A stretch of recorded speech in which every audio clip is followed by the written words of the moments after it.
सभी साथियों को राम राम भाई। जितने भी Sunil Verma HR Facebook page से और यूट्यूब चैनल से जुड़े हुए हैं, तो साथियों अभी फिलहाल भाई अपने खेत में बैठे हैं। फूल गोभी का खेत देख सकते हैं पीछे। बारिश हो गई थी तो आज खेत में फिलहाल कोई काम है नहीं। ज़मीन थोड़ी टाइट होगी तभी इसमें थोड़ी बहुत निराई गुड़ाई का काम चलेगा। फिलहाल भाई ज़मीन गिल्ली है। और साथियों कुछ किसान साथियों के कमेंट आ रहे थे कि बारिश के बाद फूल गोभी है उसमें जड़ में ना कीड़ा लग जाता है या जड़ में फफूंदी लग जाती है, पौधे का जो तना है वो नीचे से सूख जाता है और धीरे धीरे पूरा पौधा सूख करके ज़मीन में बैठ जाता है। तो ये समस्या लगभग सभी किसानों के साथ सभी एरियो में फिलहाल आ रही है बारिश के बाद। क्योंकि बारिश के बाद धूप निकलती है, धूप निकलने के बाद हुम्मस होती है, हुम्मस के कारण गर्मी बन जाती है और वो पौधा सहन नहीं कर पाता। तो इस कारण से पौधे खत्म हो रहे हैं, खेत खाली हो रहे हैं और किसानों की मेहनत पर पानी फिर रहा है। और दूसरा, बारिश के बाद ना कीट बहुत हो गए हैं। चाहे लट लगा लो, फुडकली लगा लो, सफ़ेद मक्खी लगा लो या पत्ते पर काले काले धब्बे हो रहे हैं। इस प्रकार की समस्या देखी जा रही है। और तीसरा भाई, बारिश की वजह से ना पौधा ग्रोथ नहीं कर रहा। तो आज हम इस वीडियो में 2-3 बातें कवर करने वाले हैं जिससे आपको काफ़ी ज़्यादा जानकारी मिलेगी और आपकी फसल भी अच्छी हो पाएगी। तो मैं जितनी भी यहाँ पर दवाई आज बताने वाला हूँ, जितने भी टेक्निकल बताने वाला हूँ, तो वो हो सकता है कि हमारे लिए एरिया के लिए अनुकूल हो, आपके एरिया के लिए अनुकूल ना हो। तो आप अपने एग्रीकल्चर एक्सपर्ट हैं, एग्रीकल्चर डॉक्टर हैं, उनकी सलाह पर अपने खेत में विजिट करवा कर ही इन दवाइयों का स्प्रे आप करवा सकते हो अगर आपको ये बीमारी रहती है तो। सबसे पहले बात करते हैं फंगीसाइड की। बारिश के बाद सबसे कॉमन जो बीमारी आ रही है, लगभग सभी जगह आ रही है, बारिश हर जगह अच्छी खासी हुई है, फंगीसाइड। तो उसमें फफूंदी लग जाती है, जड़ गड़ जाती है। उसके लिए सबसे बढ़िया क्या है, उसको बोलते भाई मृदु रोमिला असिता और अल्टरनेरिया काला धब्बा जैसे रोग लगते हैं भाई। इसके बचाव के लिए सबसे पहले जैविक फंगीसाइड। शुरुआती अवस्था में आप जैविक कवकनाशी जैसे जैसे स्यूडोमोनास फ्लोरेसेस का उपयोग कर सकते हैं। इसकी 1 लीटर मात्रा को प्रति एकड़ 200 लीटर पानी में मिलाकर छिड़काव कर सकते हैं शुरुआती दौरों में।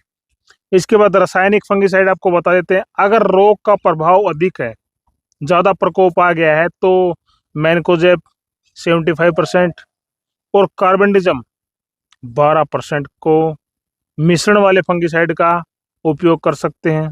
ये दोनों तरह के रोग को नियंत्रण करने में काफ़ी प्रभावी है, चाहे काले धब्बे हो गए हो या फिर जड़ों में फफूंदी लग गई हो, तो इसके लिए बहुत ही बेहतर है। अन्य विकल्प भी बता देते हैं भाई।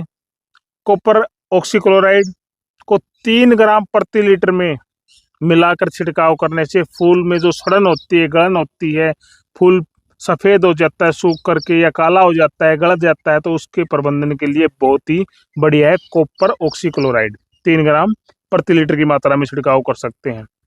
इसके बाद दूसरा बात है कीटनाशक। बढ़िया से बढ़िया कीटनाशक कौन सा है, क्योंकि कीटनाशक की समस्या बहुत ज़्यादा आती है। फूल गोभी में पत्ती खाने वाले कीड़े, सफ़ेद मक्खी, तो शुरुआती दौर में इसके जैविक कीटनाशक भी होते हैं। शुरुआती चरण में नीम का तेल 2 से 5 ml प्रति लीटर पानी के हिसाब से छिड़काव अपने खेत में फूल गोभी में आप कर सकते हैं। इसके बाद रासायनिक कीटनाशक, जिसमें अगर कीटों का प्रकोप ज़्यादा हो तो इसमें आपको छिड़काव करना है इमिडाक्लोप्रिड 17.8% SL का 100 मिलीलीटर प्रति एकड़ के हिसाब से छिड़काव करें भाई। यह रस चूसने वाले कीटे के लिए बहुत ही प्रभावी है, बिल्कुल उसको खत्म कर देगा। ये डाल सकते हैं। कुछ अन्य प्रभावी विकल्प भी अपने पास, क्लोरोपायरोफोस 50% और साइपरमेथ्रिन 5% का मिश्रण भी किया जा सकता है भाई, अगर ज़्यादा प्रभावी है। अन्य विकल्प में बता रहा हूँ जो कई तरह के मल्टीपल कीड़ों को नियंत्रित करता है। उसके बाद तीसरी बात आती है भाई, बारिश के बाद या कीट ज़्यादा होने के बाद हमारी फूल गोभी रुक जाती है, तो उसके लिए ग्रोथ प्रमोटर भी बहुत ही अच्छा डालना चाहिए ताकि हमारी फसल जल्दी से जल्दी ग्रो करे। अच्छी फसल की पैदावार और फूलों को स्वस्थ रखने के लिए ग्रोथ प्रमोटर यानी पीजीआर का उपयोग किया जाता है। सबसे पहले बोरोन का। फूल गोभी में बोरोन की कमी से फूल है ना फटने लगते हैं या उनका रंग भूरा हो जाता है। इस समस्या से बचने के लिए 1 ग्राम बोरोन को प्रति लीटर पानी में मिलाकर छिड़काव खेत में करना चाहिए भाई। अन्य टॉनिक भी है फूल गोभी की वृद्धि और फूलों को विकास के लिए। होमिक acid, amino acid, seaweed attract जैसे बने जैविक ग्रोथ प्रमोटर का उपयोग बहुत ही फायदेमंद रहता है फूल गोभी के लिए। और साथियों इसके बाद सबसे कॉमन जो हम छिड़काव करते भी हैं एनपीके का। फसल की बेहतर पैदावार के लिए संतुलित मात्रा में नाइट्रोजन, फास्फोरस और पोटेशियम का उपयोग करना चाहिए, जो कि हम एनपीके का करते हैं।